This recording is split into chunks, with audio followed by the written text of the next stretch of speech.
Doğduğun Ev Kadir'indir dizisi yeni bölümde bizleri neler bekliyor? Mehdi dizimizden tamamen ayrılacak mı?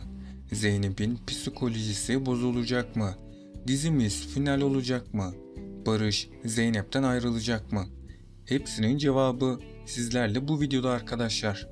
Öncelikle dizimizin final olmasını istemiyorsanız ve Zeynep'in artık mutlu olabilmesini istiyorsanız da beğeni tuşuna basalım ve sayımızı görmüş olalım.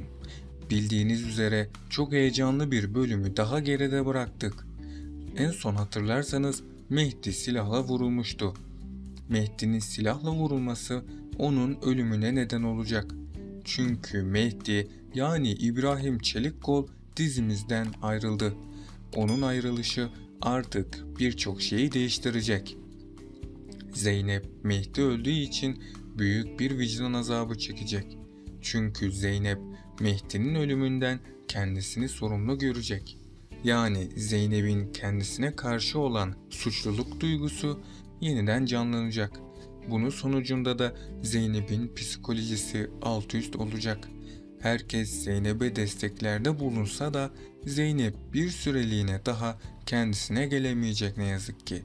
Zeynep'in psikolojisi yerli bir olduğu için Barış onunla evlenemeyecek. Barış bunun böyle devam etmeyeceğini anlayınca yeni bir karar alacak. Barış Zeynep'i hemen doktora götürecek. Zeynep psikolojik tedavilere başladıkça geçmişin kapıları yavaş yavaş aralanacak. Tam da o sırada Zeynep'te yaşanan suçluluk duygusunun nedeni ortaya çıkacak.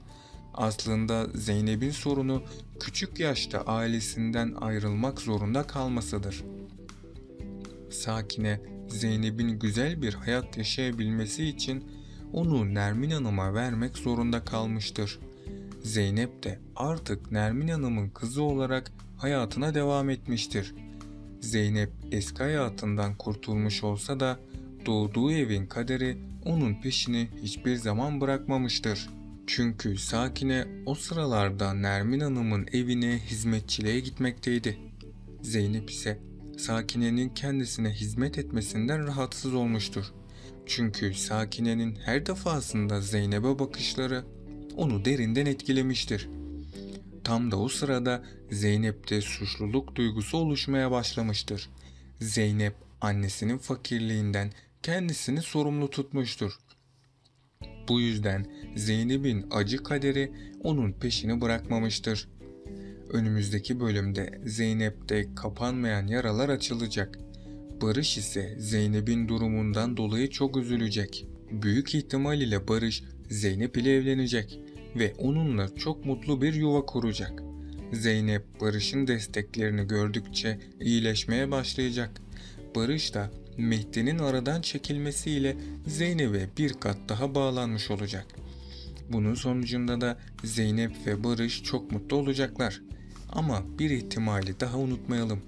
Zeynep'in psikolojisinin bozulması sonucunda Barış ondan ayrılma kararı alabilir. Barış Zeynep'in sorunlarını artık kaldıramaz hale gelecek. Bunun üzerine Barış Zeynep'ten ayrılma kararı alacak. Peki sizce Zeynep Mehdi'nin ölümüyle hayatına devam edebilecek mi? Aşağıda yorumlarınızı bekliyorum.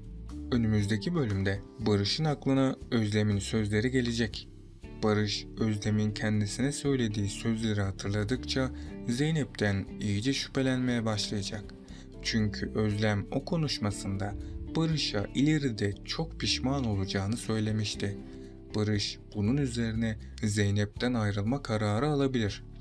Zeynep de birinci darbeyi Mehdi'den aldıktan sonra ikinci darbeyi de bu şekilde Barış'tan alacak. Zeynep Barış'ın ayrılmak istediğini öğrendiğinde bunu inanmak istemeyecek. Ardından Zeynep Barış'ın neden kendisinden ayrılmak istediğini öğrenmek isteyecek. Barış ise Zeynep'ten gerçekleri saklayacak ve onu sevmediğini söyleyecek. Zeynep de bu sözler üzerine oradan hemen uzaklaşacak. Zeynep'teki bu hüzün büyük bir üzüntüye sebebiyet verecek. Hatta Zeynep'in psikolojisi günden güne bozulacak. Eğer Zeynep'e yardım eden birileri olmaz ise Zeynep kendisine zarar verebilir. Zeynep yaşadıklarından dolayı bu üzüntüden kurtulmak isteyecek. Ama Zeynep bu intihar girişimine rağmen ölmeyecek. Zeynep başrol oyuncusu olduğu için senaristimiz tabii ki onu öldürmeyecek. Böylece Zeynep hayatına kaldığı yerden devam edecek. Barış ise Zeynep'ten ayrılarak kendi sonunu getirmiş olacak. Çünkü Barış'ın almış olduğu bu karar onun iflas etmesine neden olacak. Çünkü hatırlarsanız önceki bölümlerde Barış'ın elinde bir kitap vardı. Barış'ın elindeki bu kitabın ismi ise Kral Kaybederseydi. Barış şu an için çok zengin ve saygın bir iş adamı. Yani Barış bu kitapta kral olan kişidir.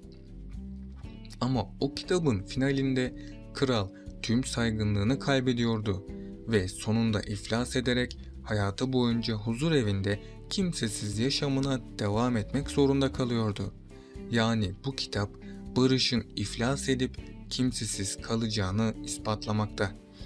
Önümüzdeki bölümde Barış ve Zeynep düğün hazırlıklarına devam edecek. Bu konuda Nermin Hanım ve tüm aile onlara büyük desteklerde bulunacak. Özlem ise Barış ve Zeynep'i ayırmak için her şeyi denedi. Çünkü Özlem Barış'ı Zeynep'ten gelecek tehlikelere de karşı korumak istiyor. Bu yüzden Özlem onların evliliğine defalarca kez karşı çıkmıştı. Ama Barış ablasının sözlerini hiç önemsemedi. Barış ablasını dinlemeyerek büyük bir hata yaptığının farkına geç olsa da varacak. Çünkü Barış'ın Zeynep ile olan evliliği onun sonunu getirecek. Önümüzdeki bölümlerde Barış ve Zeynep'in düğünleri gerçekleşecek. Ama Zeynep ve Barış'ı çok büyük bir tehlike bekliyor. Çünkü halen Veysi ve Ekrem davası hallolmadı. Ekrem, Nermin ve Zeynep'ten intikam almayı aklına koymuş durumda. Veysi de Mehdi'nin hapisten çıkmasına yardım eden Zeynep'i kendisine adeta düşman olarak görüyor. Bu yüzden Zeynep ve Barış'a düğün gününde bir zarar verebilirler.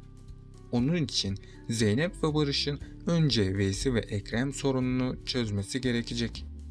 Son bölümdeki olaylardan sonra Mehdi'nin diziden ayrılacağı yönünde çıkan haberlerin doğru olduğunu anlamış olduk.